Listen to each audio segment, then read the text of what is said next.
This is the story of a man named Stanley.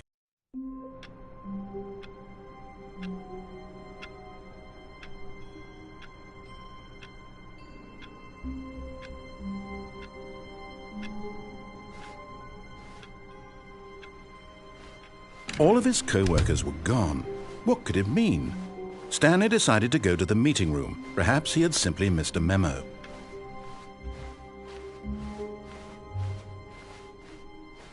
When Stanley came to a set of 2 open doors, he entered the door on his left.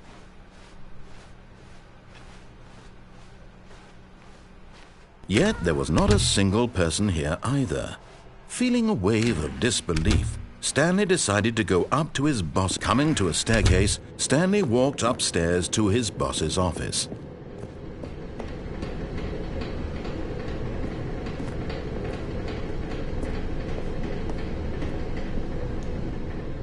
But Stanley just couldn't do it. He considered the possibility of facing his boss. Admitting he had left his post during work hours, he might be fired for that. And in such a competitive economy, why had he taken that risk? All because he believed everyone had vanished? His boss would think he was crazy. And then something occurred to Stanley. Maybe, he thought to himself, maybe I am crazy. All of my co-workers blinking mysteriously out of existence in a single moment for no reason at all? None of it made any logical sense. And as Stanley pondered this, he began to make other strange observations.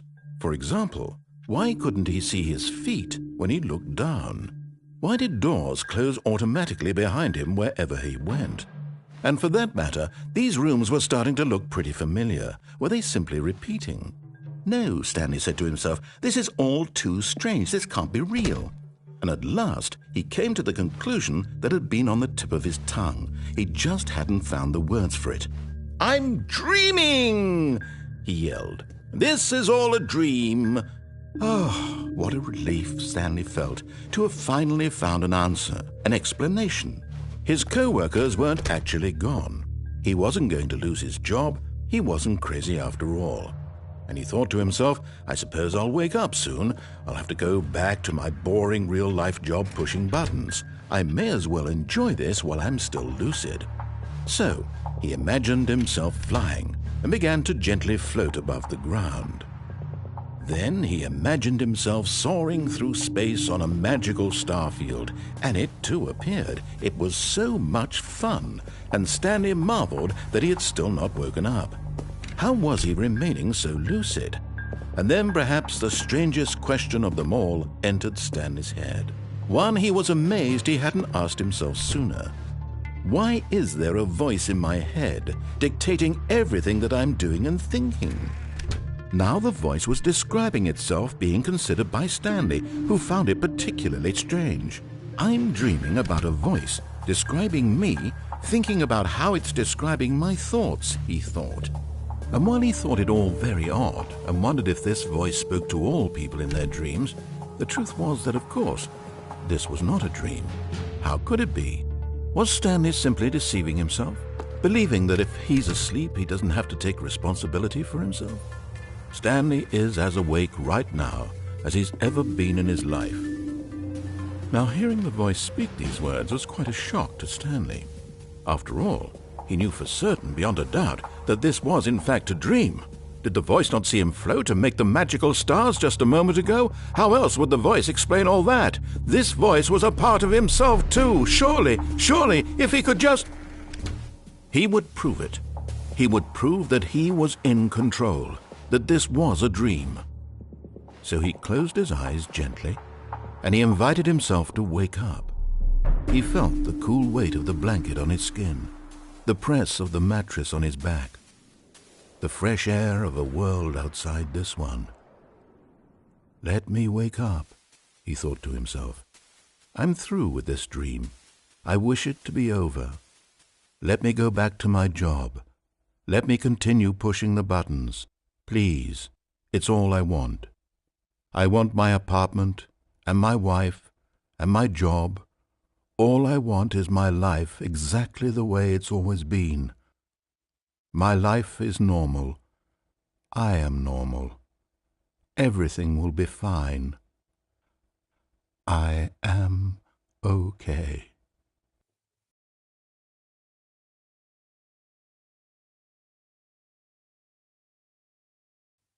Stanley began screaming. Please, someone, wake me up. My name is Stanley. I have a boss. I have an office. I am real. Please, just someone tell me I am real. I must be real. I must be. Can anyone hear my voice? Who am I? Who am I? And everything went black.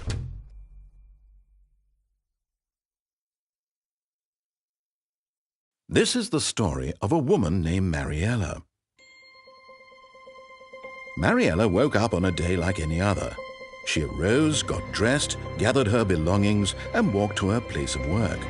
But on this particular day, her walk was interrupted by the body of a man who had stumbled through town talking and screaming to himself, and then collapsed dead on the sidewalk. And although she would soon turn to go call for an ambulance, for just a few brief moments she considered the strange man. He was obviously crazy, this much she knew. Everyone knows what crazy people look like. And in that moment, she thought to herself how lucky she was to be normal. I am sane.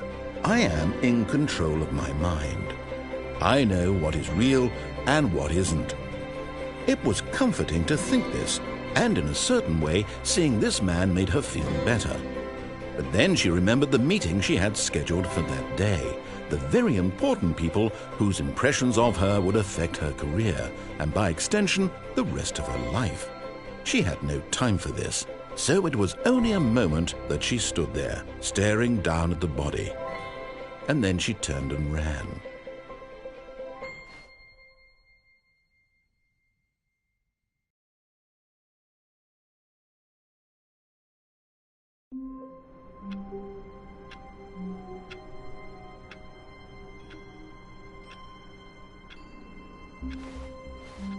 All of his co-workers were gone.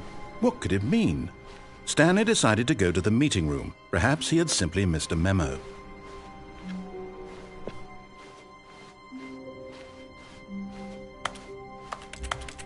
When Stanley came to a set of 2 open doors, he entered the door on his left.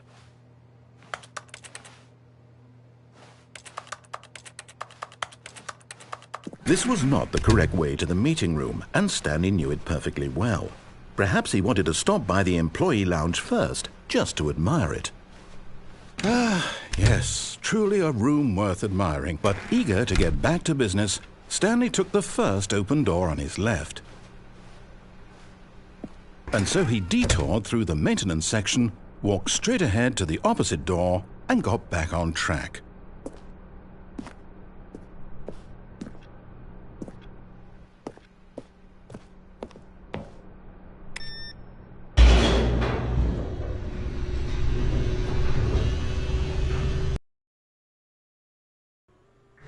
But Stanley didn't want to go back to the office. He wanted to wander about and get even further off track. So now in order to get back, he needed to go, from here it's, left. Oh, no, it's to the right, my mistake. No, not the right. Why would I have ever said it was to the right? What was I thinking? It's clearly... Oh dear, would you hold on for a minute, please? Now, let's see. We went down right, left, down, left, right. Yep, okay, yes. I've got it now. This story is absolutely, definitely this way.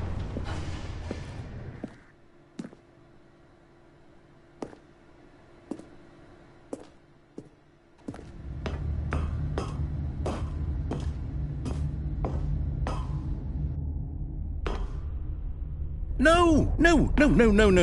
This isn't right at all. You're not supposed to be here yet. This is all a spoiler. Quick, Stanley, close your eyes. Okay.